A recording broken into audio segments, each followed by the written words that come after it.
So the Quran has left no loopholes, and the Quran also has not given the chance to someone or for someone to say, continue oppressing him because he will continue forgiving, no problem. Do you know there is a story where there were three very pious people in the masjid, and there was one youngster. So the youngster was told, you know, those people are very pious. The one in the left is still young. The one in the middle is more pious than him, and the one in the right is extremely pious. So he said, how can I know the difference between he who is pious and he who is not pious? So the youngster was told, well, they concentrate a lot.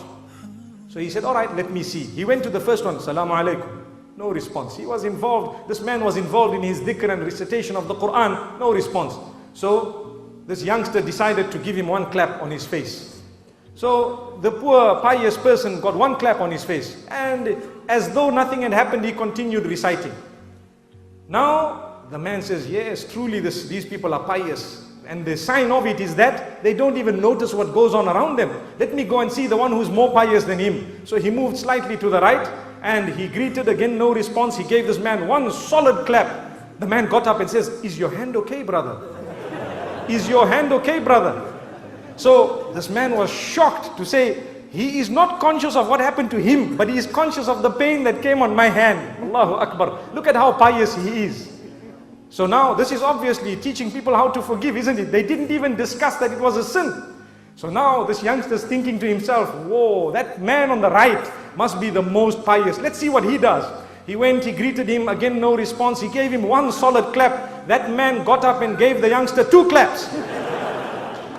So the youngster says, but I thought you were the most pious. He says, someone somewhere needs to stop you clapping people. So this is why we need to study in Islam. We need to look at what is the best remedy for that particular situation. Sometimes you can forgive people, but if you continue forgiving them, who's going to stop that oppression?